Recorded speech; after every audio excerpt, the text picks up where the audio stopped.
What's up? It's Spencer here, and had a lot of free time on my hands the past couple days, and I thought I'd preoccupy myself with something interesting, so I decided to make another video for this channel, but this one's actually going to be about food for a change of pace.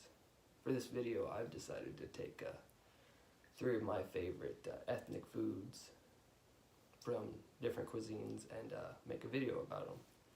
But these 3 foods are really popular dishes in their respective cuisines, but they all have one thing in common, that being they're not actually from the country that they represent. If you tried to serve them there, you'd get ran out by people with pitchforks and torches. And you're probably curious what those are now, so let's get right into it with my number 1 ethnic dish not from the country it represents. Now, if you're not familiar with chicken Parmesan, it's one of my favorite dishes ever. It's, well, it looks like this.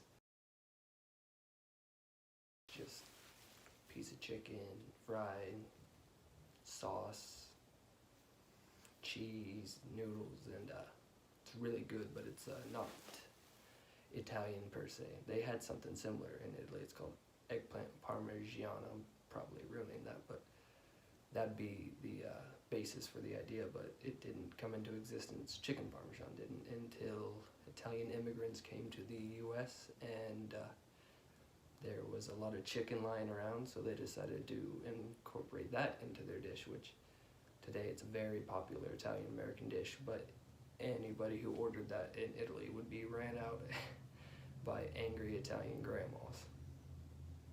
But hey, I am still going to enjoy it. Alright, let's get right into our number 2 thing.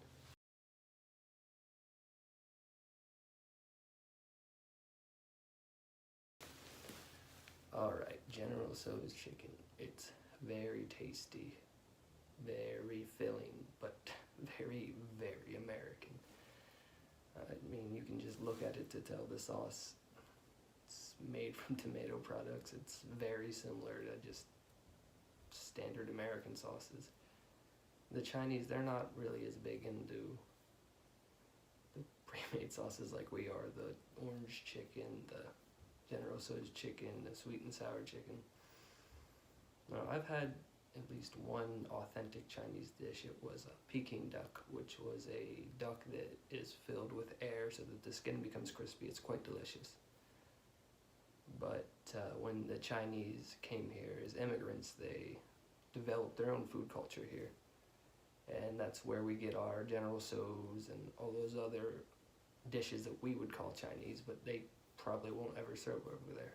Just like your common fortune cookie. I believe it was California where they originated, but tell that to any American and they'll tell you it is legitimately, undefiably Chinese.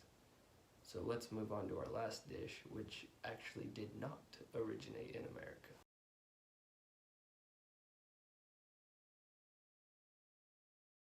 Now, this is one of my absolute favorite dishes ever, but most people probably have never tasted it. It's an Indian curry dish. It's very tasty, very mild, and it's not as popular in the States as it is in Britain. Some people would even consider it one of their national foods, and they're not wrong, because it was Indian chefs who came over from India that invented the dish.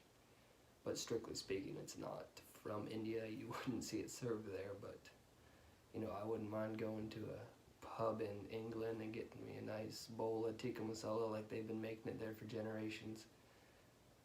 And all these foods, they're created by people who came from there, and their influence is obviously from those countries, but I mean, you'd have a hard time convincing natives from those countries that that food has anything to do with their own.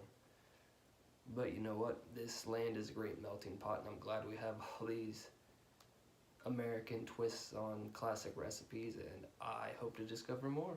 I mean, to me, they're not inauthentic, they're fusion. So thanks for watching, and yeah, have a good day.